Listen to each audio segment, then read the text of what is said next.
ಆತ್ಮೀಯ ಬಂಧುಗಳೇ, ಮಹಾಭಾರತ ಉದ್ಯೋಗ ಪರ್ವ. ಇದರಿಂದ ವಿದುರನ ವಕ್ತವ್ಯ ಮತ್ತು ಧೃತರಾಷ್ಟ್ರ ದುರ್ಯೋಧನನಿಗೆ ತಿಳುವಳಿಕೆ ಹೇಳೋದು, ಈ ವಿಚಾರದ ಬಗ್ಗೆ ನಾವು ತಿಳ್ಕೊಳ್ತಾ ಇದ್ವಿ. ಹೋದ ಭಾಗದಲ್ಲಿ ವಿದುರರು ದಮಯುಕ್ತ ಪುರುಷನ ಬಗ್ಗೆ ಹೇಳಿದ್ರು. ಅವನ ಗುಣಗಳೇನು, ಅವನು ಹೇಗಿರ್ತಾನೆ, ಹೇಗೆ ನಡ್ಕೊಳ್ತಾನೆ, ಮತ್ತು ಅವನು ಆ ರೀತಿ ಇರೋದ್ರಿಂದ ಏನೆಲ್ಲ ಅವನು ಪಡ್ಕೊಳ್ತಾನೆ ಅಂತೆಲ್ಲ ತಿಳ್ಕೊಂಡ್ವಿ. ಈಗ ಮುಂದುವರೆದು ಇಲ್ಲಿ ಹೇಳ್ತಾರೆ, ನಾವು ಪೂರ್ವ ಪುರುಷರ ಬಾಯಿಂದ ಕೇಳಿದ್ದೀವಿ. ಅಂದರೆ ಹಿಂದಿನ ಕಾಲದಲ್ಲಿ ಇದ್ದಂತಹ ಜನರು, ಅಂದರೆ ತಾತ ಮುತ್ತಾಂತಂದ್ರ ಕಾಲ ಅಂತ ಹೇಳ್ತೀವಲ್ವಾ, ಅಂದರೆ ಯಾರಿಗೆ ಅನುಭವ ಆಗಿರುತ್ತೋ ಅವ್ರು ಹೇಳಿರೋದನ್ನು ಕೇಳಿದ್ದೀವಿ. ಒಂದ್ಸರಿ ಒಬ್ಬ ಪಕ್ಷಿ ಹಿಡಿಯೋನು ಪಕ್ಷಿಗಳನ್ನು ಹಿಡಿಯೋದಕ್ಕೋಸ್ಕರ ಭೂಮಿ ಮೇಲೆ ಒಂದು ಬಲೆಯನ್ನು ಹರಡಿದ್ದ. ಆ ಬಲೆಯಲ್ಲಿ ಯಾವಾಗಲೂ ಜೊತೆಲೇ ಇರುತ್ತಲ್ಲ ಅಂತ 2 ಪಕ್ಷಿಗಳು ಸಿಕ್ಕಾಕೊಳ್ಳುತ್ತೆ.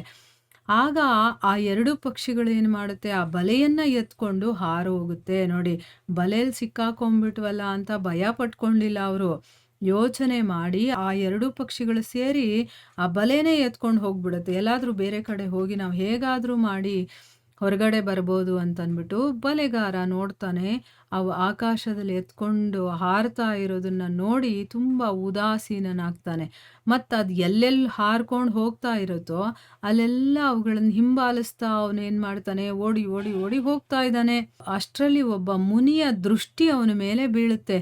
ಅಯ್ಯೋ, ಇವನೇನು ಹೀಗೆ ಓಡೋಗ್ತಾ ಇದ್ದಾನಲ್ಲ ಅಂತಂದ್ಬಿಟ್ಟು ನೋಡ್ಬಿಟ್ಟು ಬಲೆಗಾರನಿಗೆ ಮುನಿ ಕೇಳ್ತಾರೆ, ಹೇ ಬಲೆಗಾರನೇ, ನನಗೆ ಈ ವಿಷಯ ತುಂಬ ವಿಚಿತ್ರ ಅಂತ ಅನ್ನಿಸ್ತಾ ಇದೆ. ನೀನು ಹಾರ್ತಾ ಇರುವಂಥ ಪಕ್ಷಿಗಳನ್ನು ಹಿಂಬಾಲಿಸ್ತಾ ಭೂಮಿ ಮೇಲೆ ತಿರುಗಾಡ್ತಾ ಇದೆಯಲ್ಲ, ಅಂದರೆ ನೀನು ಭೂಮಿ ಮೇಲೆ ಈ ರೀತಿ ನಡ್ಕೊಂಡು ಓಡ್ಕೊಂಡು ಹೋಗ್ತಾ ಇದೆಯಾ, ಅವು ಹಾರ್ತಾ ಇದ್ದಾವೆ, ಅವ್ರನ್ನ ಯಾಕೆ ನೀನು ಹಿಂಬಾಲಿಸ್ತಾ ಇದೆಯಾ ಅಂತಂದ್ಬಿಟ್ಟು ಕೇಳ್ತಾರೆ.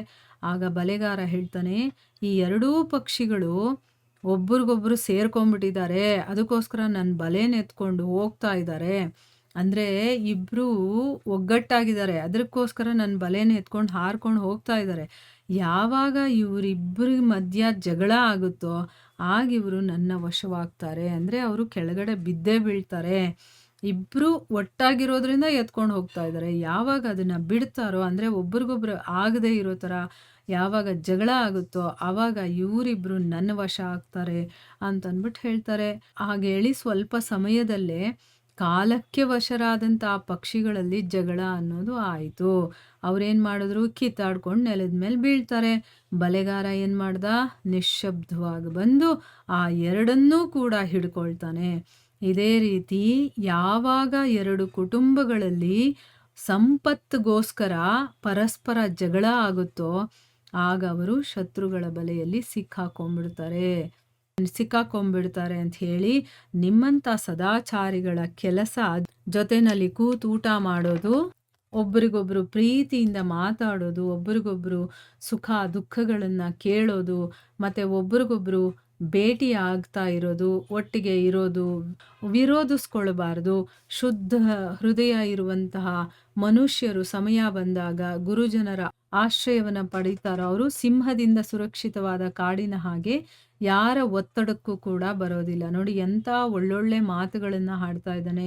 ಇಲ್ಲಿ ಒಂದು ಉದಾಹರಣೆಯನ್ನು ಕೊಟ್ಟು, ಪಕ್ಷಿಗಳು ಹೇಗೆ ಒಟ್ಟಿಗೆ ಇದ್ದಾಗ ಜೊತೆಯಲ್ಲಿದ್ದರು, ಆದರೆ ಯಾವಾಗ ಅವರವರೇ ಕಿತ್ತಾಡ್ಕೊಂಡ್ರೋ ಅವರು ಬೇಟೆಗಾರನ ವಶಕ್ಕೆ ಅವ್ರು ಹೋಗ್ಬೇಕಾಗಿ ಬಂತಲ್ವಾ. ಅದೇ ರೀತಿ ಇಲ್ಲಿ ಹೇಳ್ತಾ ಇರೋದು, ಕೌರವರು ಮತ್ತು ಪಾಂಡವರು ಇಬ್ಬರೂ ಕೂಡ ಒಟ್ಟಿಗೆ ಇದ್ದಾಗ ಬೇರೆ ಯಾರೂ ನಿಮ್ಮ ತಂಟೆಗೆ ಬರೋದಿಲ್ಲ. ಯಾಕಂದರೆ ಒಗ್ಗಟ್ಟಲ್ಲಿ ಬಲ ಇದೆ ಅನ್ನೋದು ಎಲ್ಲರಿಗೂ ಗೊತ್ತಿರುವಂಥ ವಿಷಯ.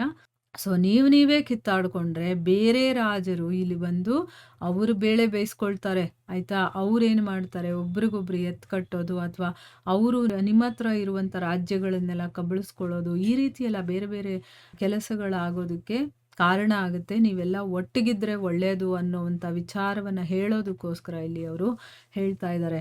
ಆಮೇಲೆ ಹೇಗಿರ್ಬೇಕು, ನೀವು ಒಬ್ರಿಗೊಬ್ರು ಪ್ರೀತಿಸ್ಬೇಕು, ಕೂತ್ಕೊಂಡು ಮಾತಾಡೋದು, ಒಬ್ರಿಗೊಬ್ರು ಸುಖ ದುಃಖಗಳನ್ನು ಹೇಳ್ಕೊಳ್ಳೋದು, ಆಮೇಲೆ ನೀವು ಅವ್ರ ಮನೆಗೆ ಹೋಗ್ತಾ ಇರಬೇಕು, ಅವ್ರು ನಿಮ್ಮ ಮನೆಗೆ ಬರ್ತಾ ಇರಬೇಕು. ಅಂದರೆ ಸದಾಚಾರಿಗಳು ಹೇಗಿರಬೇಕು ಅಂತ ಹೇಳ್ಕೊಡ್ತಾ ಇದ್ದಾರೆ. ಅಂದರೆ ನಾವು ಕೂಡ ಹಾಗಿರಬೇಕು, ಒಬ್ರಿಗೊಬ್ರು ಪ್ರೀತಿಯಿಂದ ಮಾತಾಡ್ಸೋದಾಗಿರ್ಬೋದು, ಅವ್ರ ಸುಖ ದುಃಖ ಏನಿದೆಯೋ ನಾವು ಕೇಳಬೇಕು, ನಮ್ಮ ಸುಖ ದುಃಖ ಏನಿದೆಯೋ ಅವ್ರಿಗೆ ಹೇಳಬೇಕು. ಆಮೇಲೆ ಒಬ್ರಿಗೊಬ್ರು ಆಗಾಗ ಭೇಟಿ ಆಗ್ತಾ ಇರಬೇಕು, ಮತ್ತು ಒಬ್ರಿಗೊಬ್ರು ದ್ವೇಷ ಮಾಡ್ಕೋಬಾರ್ದು. ಈ ವಿಷಯಗಳನ್ನೆಲ್ಲ ಅವರು ಇಂಡೈರೆಕ್ಟ್ ಆಗಿ ನಮ್ಗೆ ಹೇಳ್ಕೊಡ್ತಾ ಇರೋದು ನಾವು ಹೇಗಿರಬೇಕು ಅಂತ ಅಂದ್ಬಿಟ್ಟು. ಆಮೇಲೆ ಶುದ್ಧವಾದಂತಹ ಹೃದಯ ಇರುತ್ತಲ್ಲ, ಅಂಥ ಮನುಷ್ಯರು ಸಮಯ ಬಂದಾಗ ಗುರುಜನರ ಆಶ್ರಯವನ್ನ, ಅಂದ್ರೆ ಏನು, ಗುರು ಅಥವಾ ಹಿರಿಯರು ಅಂತ ಹೇಳ್ತಾರೆ, ಅವರ ಆಶ್ರಯವನ್ನ ಪಡ್ಕೋಬೇಕಂದ್ರೆ ನಮಗೇನೋ ಒಂದು ಡಿಸಿಷನ್ ತಗೊಳ್ಳೋದ್ರಲ್ಲಿ ನಮಗೆ ತೊಂದರೆ ಆಗ್ತಾ ಇದೆ ಅಂತಂದಾಗ ಅವ್ರ ಹತ್ರ ಹೋಗ್ಬಿಟ್ಟು ಹೇಳ್ಕೊಂಡು ಅವರಿಂದ ನಾವು ಗೈಡೆನ್ಸ್ ತಗೋಬೇಕು. ಆಯ್ತಾ? ನಾವೇ ಸರಿಯಾಗಿ ಯೋಚನೆ ಮಾಡ್ತೀವಿ ಅಂತ ಅನ್ಕೋಬಾರ್ದು. ಯಾಕಂದ್ರೆ ಅವ್ರಿಗೆ ಅನುಭವ ಇರುತ್ತಲ್ವಾ? ಅದ್ರ ಮೇಲೆ ಅವರು ನಮಗೆ ಏನಾದರೂ ಒಂದು ಸಜೆಷನ್ಸ್‌ನ ಕೊಡ್ತಾರೆ. ಆಮೇಲೆ ಅವರು ಸಿಂಹದಿಂದ ಸುರಕ್ಷಿತವಾದ ಕಾಡಿನ ಹಾಗೆ, ಅಂದ್ರೆ ಅರ್ಥ ಏನು? ಈಗ ಒಂದು ಕಾಡಲ್ಲಿ ಸಿಂಹ ಇದೆ ಅಂತಂದ್ರೆ ಆ ಕಾಡು ಸುರಕ್ಷಿತವಾಗಿರುತ್ತೆ. ಯಾರು ಬೇರೆಯವರು ಅಲ್ಲಿ ಬರೋದಕ್ಕೆ ಹೋಗೋದಿಲ್ಲ ಹೆದರ್ಕೊಂಡು. ಅದೇ ರೀತಿ ನಾವು ಗುರುಜನರ ಆಶ್ರಯದಲ್ಲಿದ್ದಾಗ ನಾವು ಯಾರ ಒತ್ತಡಕ್ಕೂ ಬರಲ್ಲ. ಯಾಕಂದ್ರೆ ಅವರು ನಮಗೆ ಗೈಡ್ ಮಾಡೋದಕ್ಕೆ ಇರ್ತಾರೆ. ಈ ರೀತಿ ಮಾಡಬೇಡ, ಇದು ತಪ್ಪು ನೀನು ಮಾಡ್ತಾ ಇರೋದು ಅಂತ ಹೇಳ್ಕೊಡೋದಕ್ಕೆ ಅವ್ರು ಇರ್ತಾರೆ. ಅದಕ್ಕೋಸ್ಕರ ಇಲ್ಲಿ ಆ ರೀತಿ ಹೇಳ್ತಾರೆ. ಅಂದ್ರೆ ಯಾರು ಗುರುಜನರ ಆಶ್ರಯವನ್ನ ಪಡಿತಾರೋ ಅವರು ಸಿಂಹದಿಂದ ಸುರಕ್ಷಿತವಾದಂತಹ ಕಾಡಿನ ಹಾಗೆ, ಅವ್ರು ಯಾರ ಒತ್ತಡಕ್ಕೂ ಬರೋದಿಲ್ಲ ಅನ್ನೋದನ್ನ ಇಲ್ಲಿ ವಿದುರರು ಹೇಳಿ ಅವನಿಗೆ ಬುದ್ಧಿವಾದವನ್ನ ಹೇಳ್ತಾ ಇದ್ದಾರೆ ದುರ್ಯೋಧನನಿಗೆ. ಮುಂದುವರೆದು ಏನಾಗುತ್ತೆ ಅಂತ ನಾವು ಮುಂದಿನ ಭಾಗದಲ್ಲಿ ತಿಳ್ಕೊಳ್ಳೋಣ. ಹರೇ ಕೃಷ್ಣ.